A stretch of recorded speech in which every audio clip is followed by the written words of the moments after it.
Hello everybody, I'm T-Commando. Welcome to the first video, or should I say part 1, of the 350 TOS Enterprise build-up.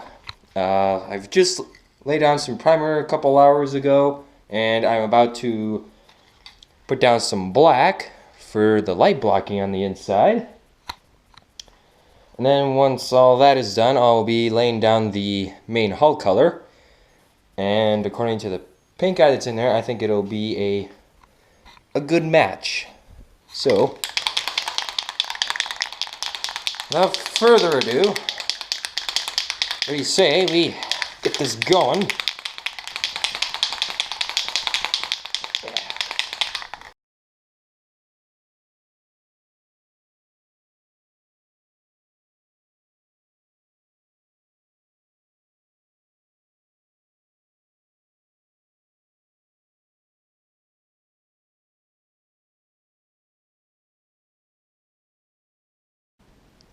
Well, about, let's see, 7 hours worth of work later, I've got the neck drying here. It's not glued to the saucer yet, but it's about to be. I've got I should say most, because I don't have the impulse engine lights here yet. But they're about to be in there. In fact, I am actually about to start my soldering iron again, so I can solder them. And yeah, I'll do that and get the rest of this saucer together, because I really want it to be together, just so I can say I got something done, or at least get the saucer halves together, and then I'll come back in a little bit. Well, continuing to make progress. Got the chill grills for warp nacelles painted, as well as these parts. These ones I've yet to paint and prime. Getting some of my secondary hull wiring and assembly done. Tested all the lighting. Everything's working good. Waiting for some SMDs to come in so I can light up these rear windows and have the shuttle bay in there. And I think the shuttle bay will be something I work on tomorrow. Boy, did I ever get a lot done in such a short amount of time with so little footage to fill in the gaps in between. Oh, I also got the bridge in there painted. I'm going to wait to put the clear dome on till everything is done and clear coated, and then I'll put that dome on. And I think what I'm going to do next is the warp nacelles, because I've got pretty much everything to do those except the motors, and the motors will be coming in just a couple days.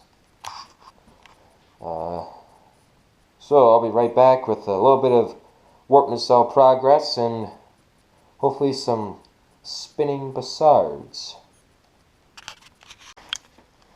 Well, a couple hours later, at least a couple work hours later, the shuttle bay is together and drying. It's got the decals, and I cut out the rear windows to let light through and light up the shuttle bay. I still got to attach the SMDs to this, which will light up the windows here at the back of the secondary hull. And over here, I've had a little bit of bussard collector trouble. I actually had to go so far as request new parts from Polar Lights. The shafts on the motors that I got, they were too big to fit on the spinner. Now this is one that I was able to save and make usable, and surprisingly the heat shrink dries harder than what I thought it would. So that's a plus. I should be able to just, I'm thinking, put a dab of, I don't know, maybe like a either wood glue or super glue on it, and then just slide it on there.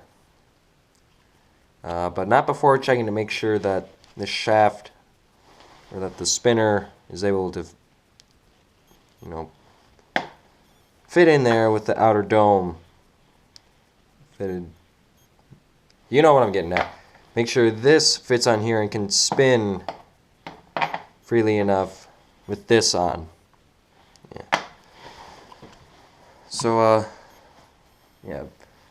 So what I'm thinking at this point is I want to get as much of the ship done as possible, if not complete it before I go back to college.